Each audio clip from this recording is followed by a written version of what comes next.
Comics and मांगास। अगर तुम लोग ये वीडियो देख रहे हो तो तुमने इन दोनों में से कोई एक वर्ड को तो सुना ही होगा या फिर इनमें से एक किताब को तो पढ़ा ही होगा।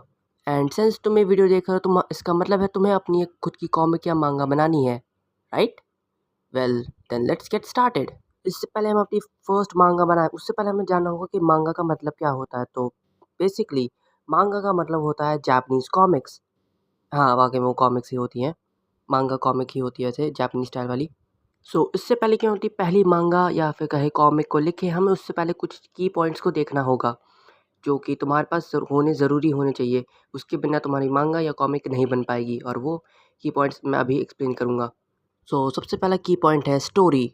हाँ, तुम अपनी मांगों को इससे पहले तुम ड्रॉ करो उससे पहले तुम अपनी स्टोरी को किसी कॉपी या किसी और स्क्रिप्ट के फॉर्म में लिख लेना चाहिए ताकि तुम बाद में तुम्हें कोई ज़्यादा दिक्कत ना हो। It's like in a play form कि तुम एक प्ले लिख रहे हो, तुम्हें अपने प्ले की एक स्क्रिप्ट लिख लेनी चाहिए, वैसा ही कुछ है ये। इससे बेसिकली होता ये है कि तुम पहले खुद के लिए प्लान आउट कर लेते हो कि तुम किस तरह से स्टोरी को स्टार्ट करोगे, किस तरह से तुम्हारी स्टोरी डिवाइड होगी अलग अलग तरह के चैप्टर्स में। तुम्हें ऐसे करके पहले डिवाइड कर लेना और फिर उसके बाद देखना है कि तुम्हारी स्टोरी कैसे प्रोग्रेस करेगी।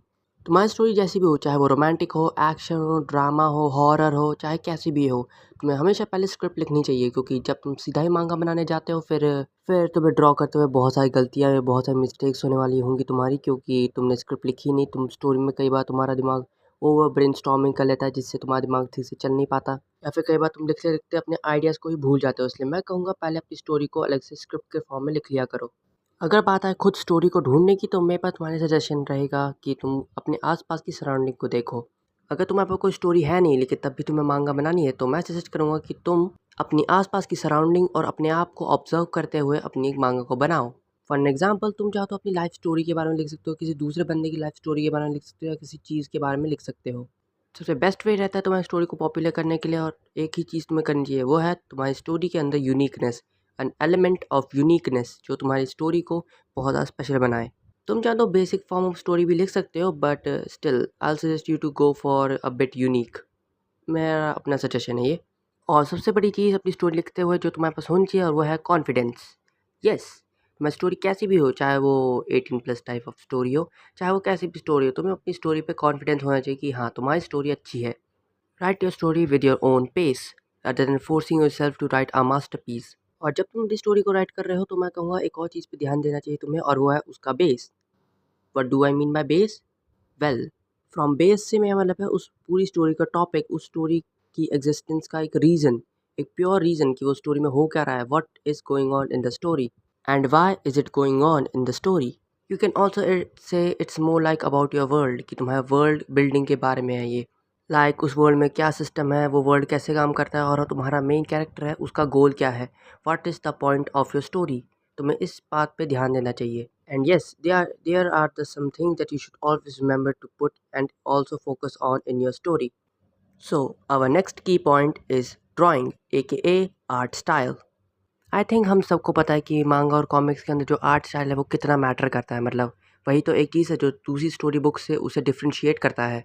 नॉर्मल बुक्स के अंदर बस सारे के सारे वर्ड्स भरे हुए रहते हैं but in manga and comics they are images जिनको तुम क्लियरली देख सकते हो। rather than just all text, there are dialogues and images to see and clearly see where the character and the other character is standing। उनकी exact position तुम देख पाते हो, उनकी एग्जैक्ट हाइट और उनकी एग्जैक्ट पर्सनालिटी को तुम अच्छे से जान पाते हो rather than reading it।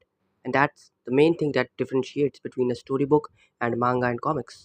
अब हम बात करते हैं वो बड़ी मिस्टेक जो हर एक आर्टिस्ट करता है अपनी मांगा बनाने में और वो है going too much all out.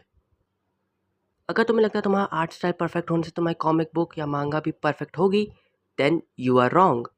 Perfect story writing और परफेक्ट आर्ट स्टाइल के बीच एक बहुत बड़ा डिफरेंस है।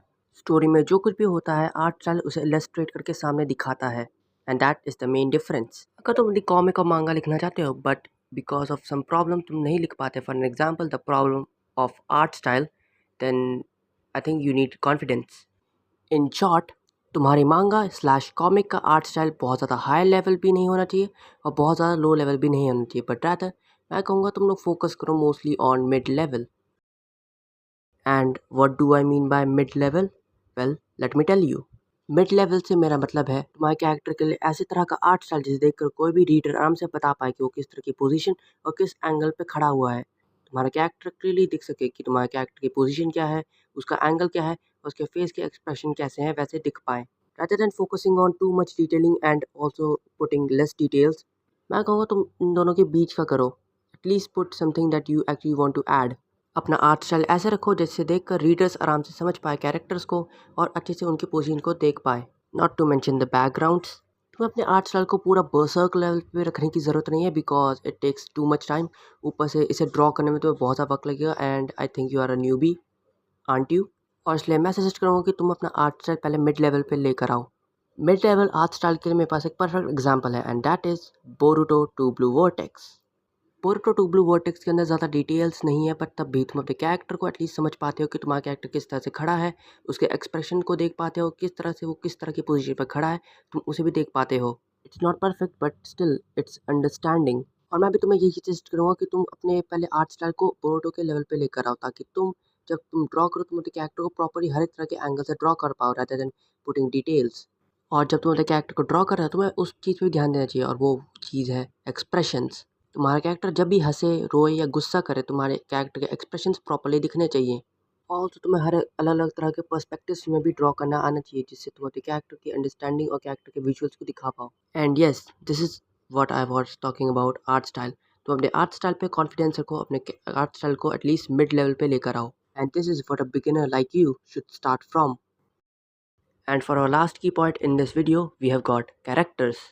कैरेक्टर से मैं मतलब है तुम्हारा मेन कैरेक्टर, तुम्हारे side characters and other characters जिनका तुम यूज़ करने वाले हो अपनी मांगा के अंदर। तुम्हें उन सब का एक चीज़ में ध्यान देना चाहिए और वह है उनकी पर्सनैलिटी और उनके बिहेवियर पर। तुम्हारे कैरेक्टर की पर्सनैलिटी और बिहेवियर उसे रिफ्लेक्ट करना चाहिए in a proper way. In short तुम्हारे कैरेक्टर की जैसी पर्सनैलिटी और बिहेवियर हो वो उसे प्रॉपरली रिफ्लेक्ट करना चाहिए उसकी स्टोरी और उसके लाइफ एक्सपीरियंसेस को, जिससे दिखाई दे कि वो कैरेक्टर किस तरह का कैरेक्टर है और उसकी स्टोरी कैसी है। फॉर एन नारुतो को बचपन से बहुत सारे लोग नेग्लेक्ट करते हुए आ रहे हैं जिसकी वजह से बड़े होने के बाद वो उसे फोर्स करता है to do something that forces others attention on him. Naruto खुद को अलग अलग तरह की मुसीबतों में डालता था ताकि just so he could have some attention, ताकि लोग उसे नेग्लेक्ट ना करें और उसकी तरफ प्रॉपरली देखें। And that is one of the key points, वो प्रॉपरली उस नारुतो के कैरेक्टर और उसकी स्टोरी को रिप्रेजेंट करते हैं।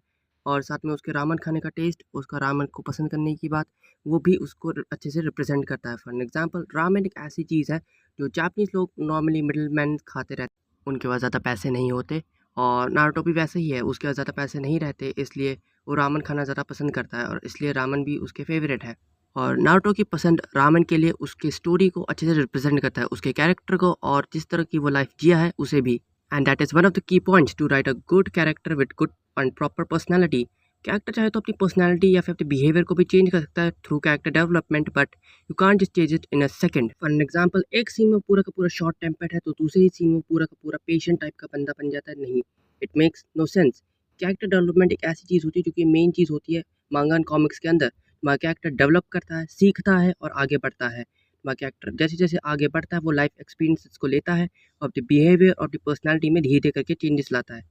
This is what they call character development. So, how will you write a proper character with proper personality and behaviors and with proper traits? Well, you're lucky because I got some tips for you. और मेरी tip यही है कि तुम पहले अपने character की personality, उसके लाइक्स और हेट्स को पहले एक कॉपी या छोटी सी पेज के अंदर लिख लिया करो और उसकी स्टोरी और उसके कुछ की पॉइंट्स के बारे में भी लिख दिया करो।